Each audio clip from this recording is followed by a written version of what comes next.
Kaohsiung has many kinds of tourist spots, including military villages. Today, let's introduce an old city which boasts 339 years of history, Zoying Old City.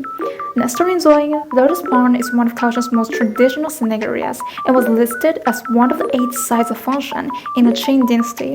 It is characteristic of the lotus plants and the temples around the lake, including the spring and autumn pavilions, the dragon and tiger pagodas, and a Confucian table. Also, there's an annual activity called Zoying Wannian Folklore Festival, and the main venue is right as Lotus Pond. If you want to enjoy temple culture, just come visit here. Now, let's talk about Zoying Old City, also known as Old Fengshan City. It's like a treasure chest of old-time Taiwan. The Old Fengshan City was the first wall built in the county by the Qing government after taking control of Taiwan. It was also Taiwan's first city wall. There are 4 gates: the North Gate, the South Gate, the East Gate, the West Gate. Among them, the East Gate remains over 500 meters of the wall. Go up the stairs, you can see the whole scenery outside through the canals. Besides, the city moat is preserved completely. Whether inside or outside, the sands of time have left a mark on the Old Fengshan City. So next time, when you visit Kaohsiung, don't forget to take a trip to Zoying Old City. Just have fun!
Kaohsiung Zuiying Old City is a place that rich in history. When people take a trip to Kaohsiung, the first thing that comes to mind is Zuiying. But a little part of travelers just don't know the history of this place. Initially, it was a Shinto during Japanese era, and then nowadays has transformed into a cultural and art center that usually hosts some events in regular time. Furthermore, this place is also become famous by the time that youth would take pictures and where they get together. This juxtaposition of old world charm and vibrant street life creates an atmosphere where history and modernity seamlessly intertwine. Old City isn't just a destination, it's a living testament to the resilience of heritage in the face of time. After exploring its lanes and absorbed its stories, you will become clear that this historical enclave in Kaohsiung, it is a must-visit for those seeking to unravel the layers of Taiwan's history.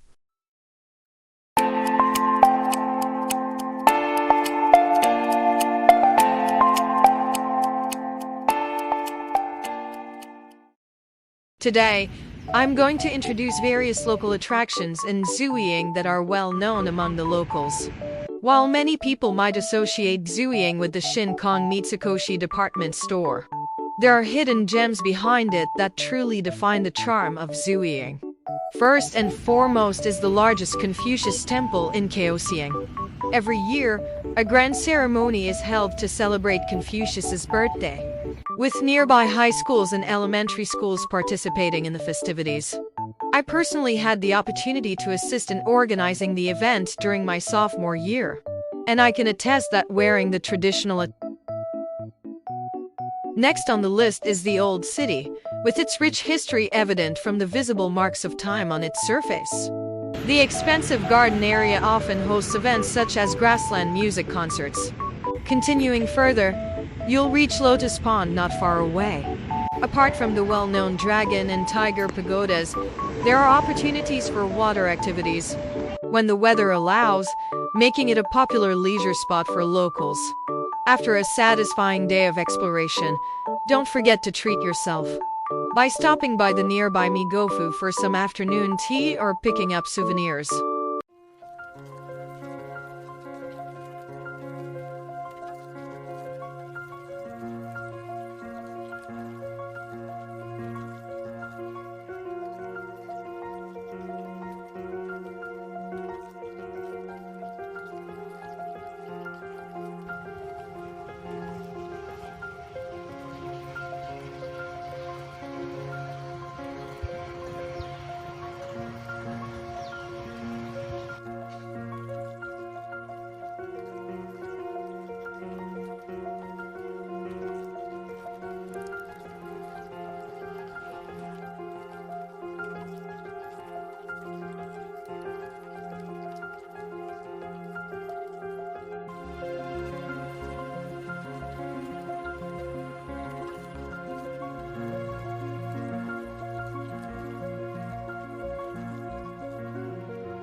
The old city of Zhuiying Fengshan, located in Zhuiying district of Kaohsiung City, Taiwan, is one of the most well-preserved Qing Dynasty city fortifications on the island. This historical site dates back to the Qing Dynasty, preserving ancient structures such as city walls, gates, and towers, showcasing the architectural style and urban layout of that era. The Zhuiying Fengshan Old City retains the structure of a Qing Dynasty fortress, bearing witness to Taiwan's historical transitions. Its architecture and remnants represent the defensive strategies and urban planning of Taiwan during the Qing Dynasty, reflecting the architectural techniques and cultural facets of that period. Visitors to the Zhuiying Fengshan Old City can stroll along its ancient streets and beside the city walls, immersing themselves in its rich historical ambience. There are also exhibition halls or information centers providing insights into the historical background and cultural significance of this city relic, offering a deeper understanding of its history. As a significant historical heritage site in Taiwan, the Zhuiying Fengshan Old City attracts numerous tourists and history enthusiasts, serving as a precious location to observe Taiwan's historical development.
Wurlating Small Pagoda.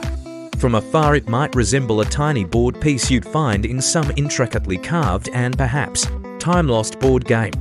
Some nobles would play in ancient times, or even as the mirage of an island oasis you think would disappear once you get close enough to see it clearly, but that all depends on how well one gets along with their own imagination. Fear not, for this little gem is there to stay. Upon entering the territory of the spring and autumn pavilions, you can walk through the aforementioned constructs to find yourself in front of an approximately 120 meters long bridge, paving the way for visitors to access the wonders of Wurlating Small Pagoda. What are these wonders, one might wonder, and Viltha surely assumes that's the reason to read thus far in the first place. Constructed around 1755, during the Qing dynasty's rule of Taiwan, the purpose of the overpond Wurlating Pagoda is not extensively documented. After some conversations with local historians and some chit-chats with some senior locals, it became clear that the pagoda has historically served as a spiritual structure for Buddhist and Taoist religious activities, such as prayer, meditation, and even religious ceremonies. Additionally, it has symbolic significance in religion and culture, representing enlightenment, spiritual ascent, or protection against negative forces. Despite not being directly into the heart of Lotus Pond, it is situated a considerable distance from the shore, allowing for a great view and serenity. In modern times, the little pagoda of Wurlating is a place to enjoy peace, wonderful views of the sunrise, sunset, and enjoy some distant bird watching, or even some up-close encounters with some friendly, feathery friends. On the first level, right above the water, you can find locals enjoying that peace, sometimes even taking a nap, perhaps some kids playing. While the second level is where one would like to go to see the faces of sun, the surrounding area including all the sights and, depending on the season, even the blooming lotuses covering a bit part of the lotus pond.